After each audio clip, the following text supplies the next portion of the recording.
Au nom du Père, du Fils et du Saint-Esprit, un seul Dieu, Amen. Que sa bénédiction repose sur nous, maintenant et pour toujours. Amen.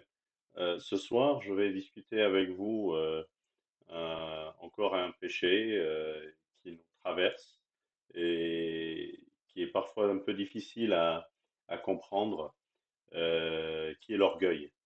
Bon, parfois, on l'appelle, c'est le cancer de l'âme, l'orgueil, comme c'est vraiment un péché qu'on identifie un peu difficilement, qui peut s'infiltrer en nous sans même le voir. C'est comme un tumeur, mais qui est malin.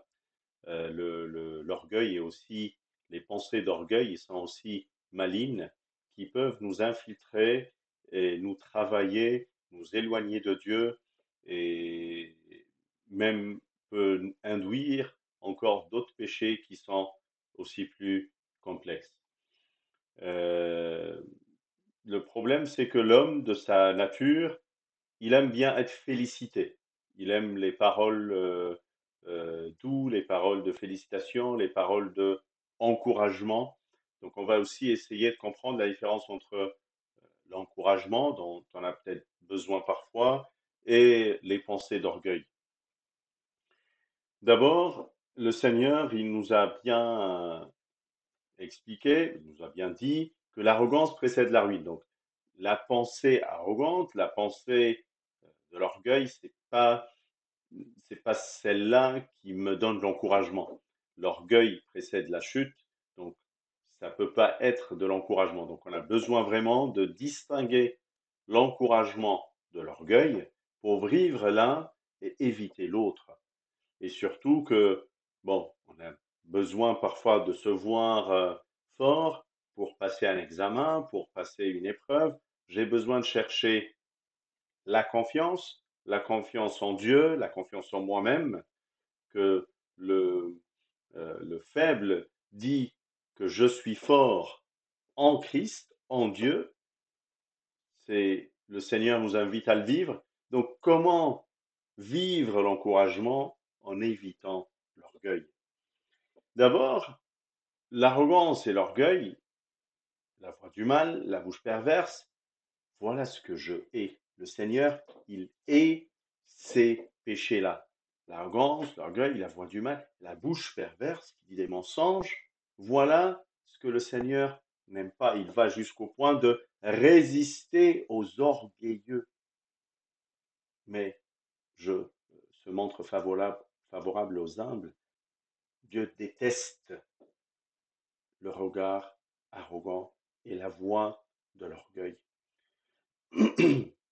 Le Seigneur nous a donné cette parabole du pharisien et du collecteur d'impôts et on a compris dans la comparaison entre un homme qui se montre euh, juste, qui fait tout ce qu'il faut, je suis pas comme les autres, comparaison, euh, je fais pas des choses injustes, adultères, jugement, il juge les autres, ou même comme ce publicain, même il le montre du doigt, il lui pose un jugement direct.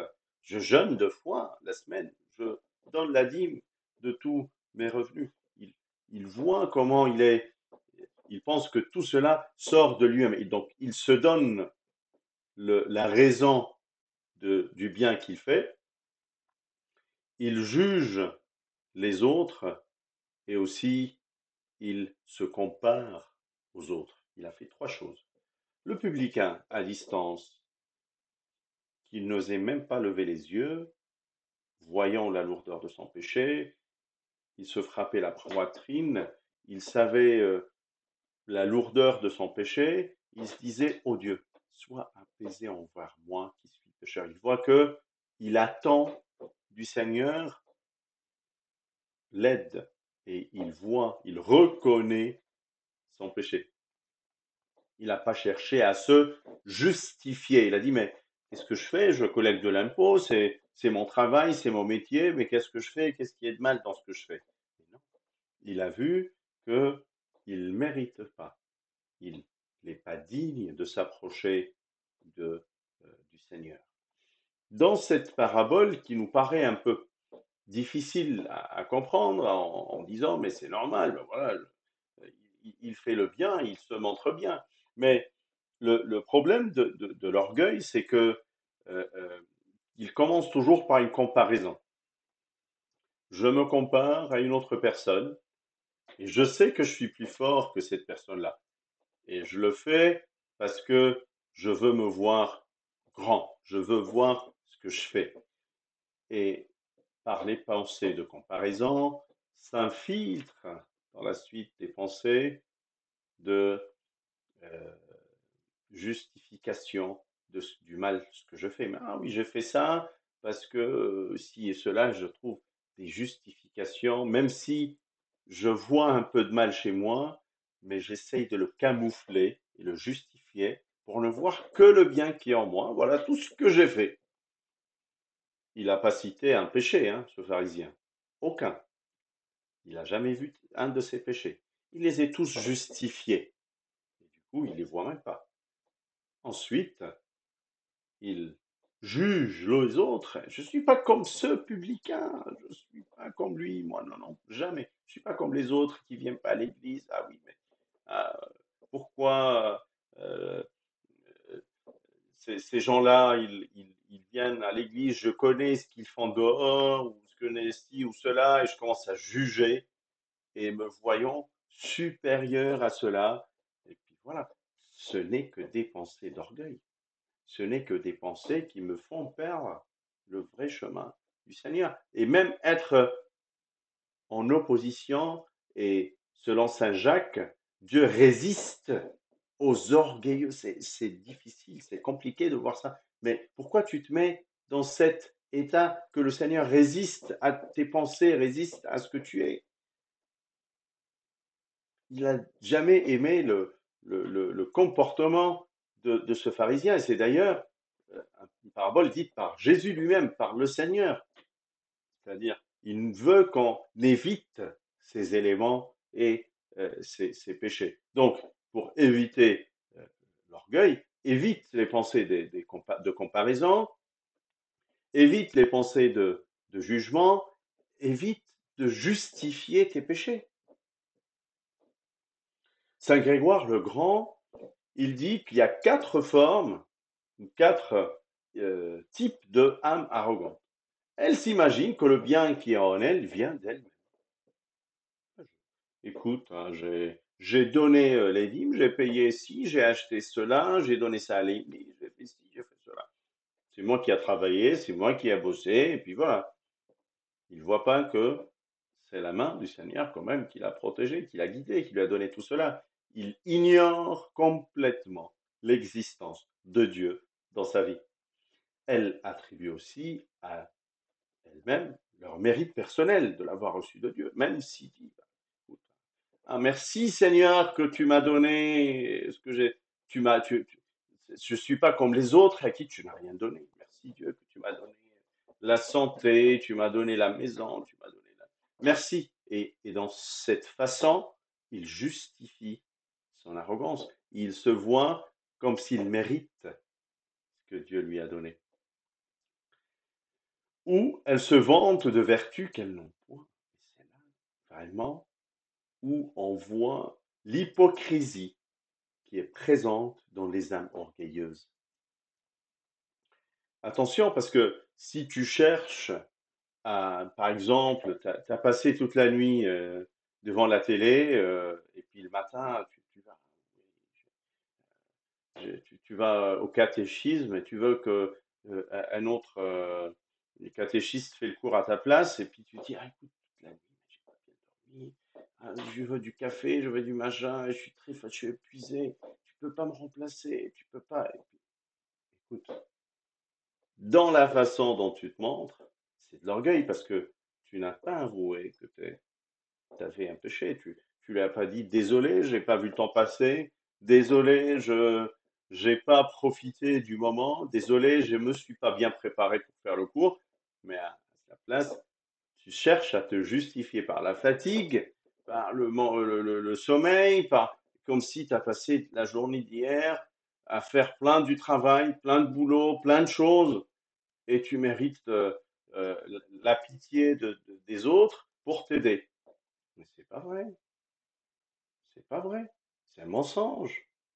Tu cherches la félicitation des autres. Ah oui, le pauvre, il a passé toute la journée à bosser. C'est vrai. Tu les laisses penser que tu es bien, que tu as fait quelque chose et que tu n'avais pas le temps. Et pourtant, tu avais le temps et tu pouvais t'organiser mieux.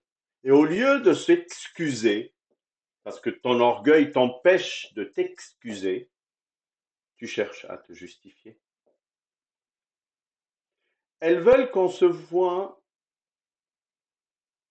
soit toujours occupé qu'on ne soit occupé que du bien qu'elles peuvent faire et qu'on n'ait que du mépris pour les autres. Ah, vous avez vu, c'est moi qui a préparé toute la nourriture pour cet événement, ou c'est moi qui a nettoyé tout, je sais pas quoi, ou c'est moi, vous voyez, moi je suis le seul à savoir faire et organiser je ne sais pas quoi, et je suis le seul, mais les autres, ils savent pas vraiment, écoute, c'est moi le meilleur du monde, c'est moi qui sais faire, et puis, et parfois, parfois, je le dis d'une manière un peu euh, vue, mais parfois on tourne les phrases, on sait comment les dire pour faire comprendre que je suis le plus fort. Il faut me laisser faire, c'est moi qui dirige et vous devez me suivre, hein, vous ne connaissez rien, hein.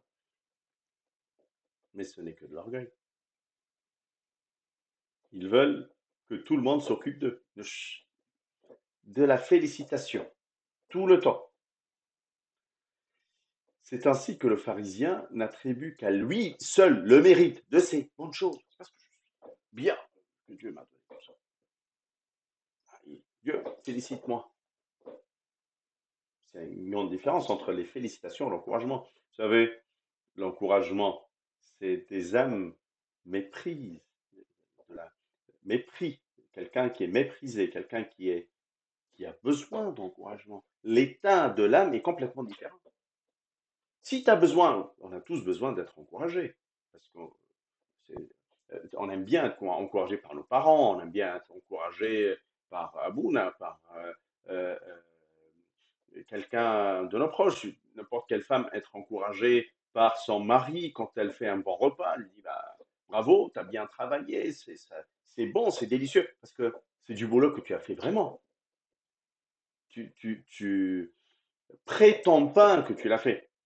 Et vraiment, comme c'est un péché un peu malin, qu'on n'arrive pas vraiment à le tenir ou le savoir il est où, il faut se poser des questions soi-même pour savoir est-ce que ce que j'ai, c'est un besoin d'encouragement ou c'est de l'orgueil. Si tu te vois petit et tu vois que voilà, je fais un travail, quelque chose que tu as vraiment fait et que tu attends juste un petit mot d'encouragement, un petit mot de gentillesse des gens autour de toi, voilà, c'est normal. Mais attention, parce que si tu te, tu t'attribues des mérites qui ne te sont pas, si tu dis des mensonges pour que les gens, tu cherches les paroles de félicitations et de mérite des autres et tu les tires de leur bouche, c'est qu'il y a quelque chose qui ne va pas. Si tu inventes même des histoires pour que les gens voient comment tu fais et comment tu le mérites, si tu même expliques ce que tu vis d'une manière à se donner le mérite et le trophée, et c'est moi le pauvre que tout le monde méprise, et même parfois quand tu te penches la tête pour faire le petit humble en regardant, est-ce qu'ils me voient? Est-ce qu'ils sont là? Est-ce qu'ils ont vu comment je suis humble? Est-ce qu'ils vont me féliciter parce que je suis humble? Attention, parce que le diable, il est très fort à planter, à mettre les petites graines d'orgueil, même dans tous les vertus que tu es en train d'apprendre et chercher à vivre. Et c'est là le vrai cancer, parce que quand il sème la graine d'orgueil dans une vertu que tu développes, c'est là où il est en train de te la voler. Vous voyez comment je suis humble. Ah, ils m'ont pas félicité parce que je suis. Oh bon, la prochaine fois, je vais plus faire ça, je serai plus humble. Je vais parler. Vous savez, pour discerner l'orgueilleux de, de l'homme qui ne l'est pas, c'est juste une personne que je me sens bien avec, qui parle normalement, correctement, qui se fait pas des histoires, qui n'invente pas, qui ne cherche pas toujours à attirer l'attention par une raison ou autre. C'est quelqu'un de correct, de raisonnable. Voilà la différence entre l'orgueil et l'encouragement. Attention parce que l'orgueil, c'est comme un poison qui contamine les aspects de nos vies. C'est pas uniquement une graine, mais c'est une graine de poison que le diable cherche à semer en toi. Quand nos cœurs sont remplis d'orgueil, nous devenons aveugles. Je vois plus personne, je vois que moi-même et je vois mon mérite et je ne cherche que ma félicitation. Je n'arrive plus à voir. L'orgueil nous rend vraiment aveugles. Et l'aveuglement, le problème de l'aveuglement, c'est que je vois plus mes péchés, je vois plus mes faiblesses, je vois plus rien. Et si tu vois pas tes péchés, tes faiblesses, comment tu vas travailler dessus? Comment tu vas chercher à les améliorer? Comment tu vas les confesser? Nous nous fions à nous-mêmes et à nos capacités et oublions Dieu. Et c'est ça le problème de l'orgueil. Parce qu'on va voir à la fin de cette échelle qui descend vers le bas déjà, c'est pas une échelle qui fait monter, mais c'est une échelle qui fait descendre. À la fin de cette échelle-là, il y a la perte de la ma foi. Je ne veux pas de Dieu dans ma vie, c'est moi le Dieu. L'orgueil te mène vers le péché originel. Ils ont cherché à être comme Dieu. C'est pour cela que parfois on dit que le péché originel n'était que de l'orgueil. L'orgueil, c'est une source de tous les péchés que tu peux avoir. C'est une sorte de colère, parce que dans le jugement, je me vante. Ah, mais écoute, les autres, mais pourquoi ils ont fait ça? Et je commence à être en colère facilement. Et comme dans l'orgueil, je me compare toujours, je suis jaloux. Je veux plus que, ah, mais pourquoi ils ont réussi, moi non? Pourquoi ils ont fait ça et moi non? Et puis je les en veux et je fais des ruses pour qu'ils ne réussissent pas.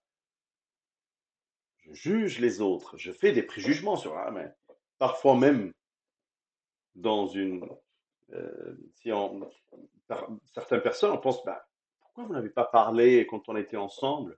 Ah, mais ils comprennent rien. Même dans ton silence, attention, parce que malgré que tu peux penser que tu vis le vertu du silence, tu peux être dans l'orgueil de ne pas vouloir parler avec les autres, parce qu'ils ne méritent même pas que je parle avec eux, mais comment ils vont comprendre ce que je veux dire? C'est un préjugement.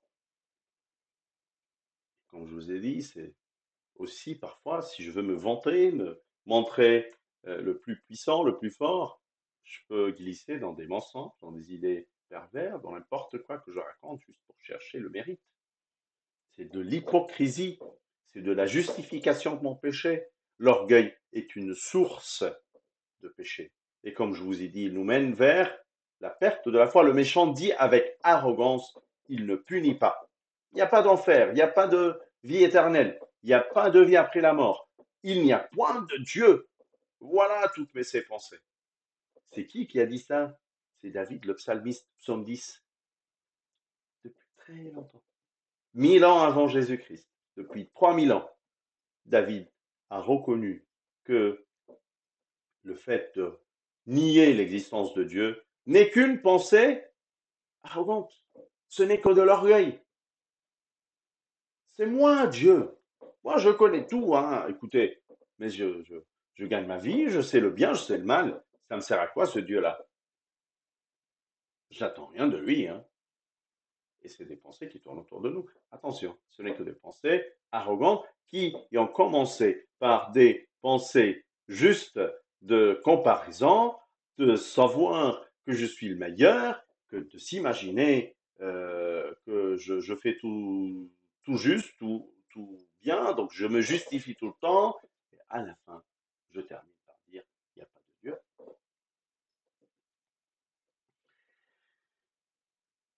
Éprouve les fruits. Regarde ce qui sort de toi. Qu'est-ce que ça donne? Vous les connaîtrez à leurs fruits, et tu te connaîtras à tes fruits. Cueille-t-on des raisins sur des épines? Non. ou des figues sur des chardons. Regarde, quelles sont les pensées qui sont derrière et comment tu fais ci ou cela. Parce que dans le comment se cache ta maladie d'orgueil, ton péché d'orgueil. Aussi, quand tu écoutes, évite les orateurs ou les gens qui parlent dans l'orgueil parce que Satan infiltre subtilement le mensonge dans la vérité afin de te tromper. Les messages de ces faux prophètes vont être basés en grande partie sur les choses de ce monde. Ils vous diront ce que vous voulez entendre. Ça fera certes du bien à votre cœur, mais détruira peu à peu votre âme. Et c'est ça le problème. Parce qu'ils cherchent son orgueil, peu importe. On a vu des pasteurs ou des gens de différents groupes chrétiens qui cherchaient de l'auditoire et qui étaient capables, même malgré que leur foi n'accepte pas le sacrement de la communion, comme nous, les orthodoxes ou même les catholiques l'acceptent, ils disent, tant mieux, on fait de la communion, on accepte la communion. Mais attends, tu es en train de chercher des oreilles. Tu cherches que beaucoup plus de personnes t'écoutent, beaucoup plus de personnes s'intéressent à toi. Peu importe ce que tu dis, peu importe ce que tu racontes, c'est de l'orgueil. Tu alimentes ton orgueil. Tu cherches pas le salut de ces âmes-là qui t'écoutent, mais tu cherches le nombre de personnes qui ont vu la vidéo que tu as mis en ligne ou le nombre de personnes qui se sont déplacées pour venir t'écouter ou le nombre de... Même ces gens-là, il faut les éviter parce que ce n'est pas ton salut qui compte pour eux. Mais ils disent tout pour plaire à tout le monde. Et on ne plaira jamais à tout le monde. Ils peuvent même accepter, comme parfois on parle de pasteurs qui acceptent de faire des bénir des animaux, de les faire marier, ou des choses qui ne sont pas acceptées par la religion. Mais bon, écoute, qu'ils viennent. Mais après qu'ils viennent, ils vont aller où? Est-ce qu'ils seront sauvés? Est-ce que tu dis des paroles pour les sauver? Est-ce que c'était un moyen pour les diriger vers Dieu ou c'était des moyens pour les diriger vers toi, ton orgueil? Attention, parce que la vérité est vérité. On ne peut pas changer le mal en vérité, on ne peut pas changer le mal en bien, on ne peut pas le déguiser en bien. Donc si quelqu'un te déguise le mal en bien, attention. Qui est glorifié, le Christ ou la personne? Est-ce que tu cherches ta gloire personnelle ou tu cherches la gloire du Christ? Est-ce que tu prêches Christ ressuscité ou tu prêches toi et ton intelligence? Soit donc que vous mangiez, soit donc que vous buviez, soit donc que vous fassiez quelque chose, faites tout pour la gloire de Dieu. Éprouve les pensées, éprouve les messages, éprouve les fruits. Quelles sont les motivations?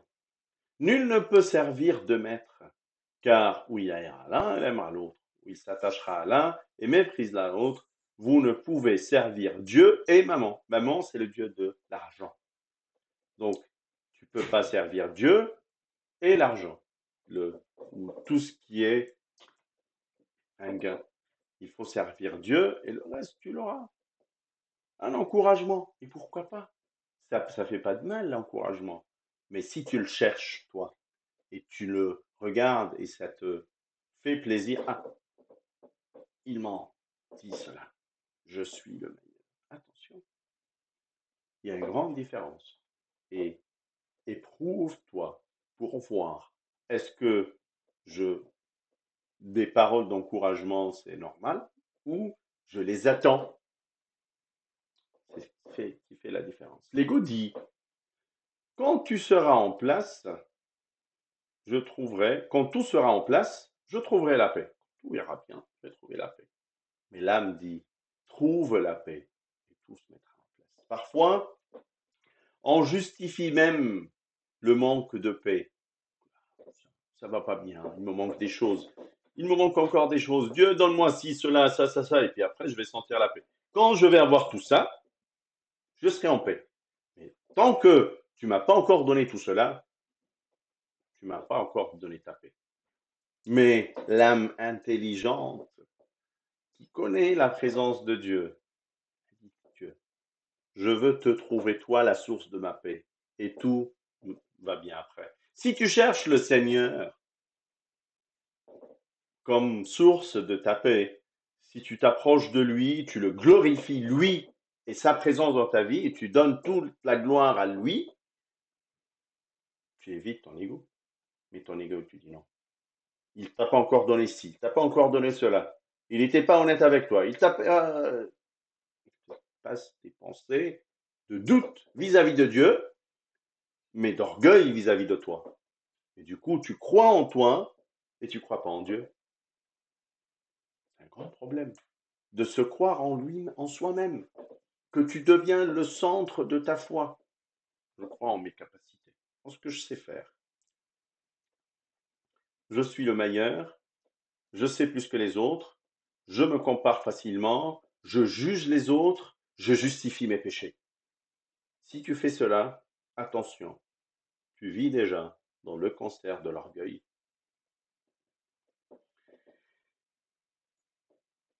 On peut être fier aussi. Si on veut comparer la fierté à l'orgueil, on a besoin d'être fier. Fier de ma foi, fier de la présence de Dieu dans ma vie, fier de ce que Dieu m'a donné, je suis fier de euh, ma Bible, je suis fier de ma croix, je suis fier de sa résurrection. C'est des éléments de ma fierté.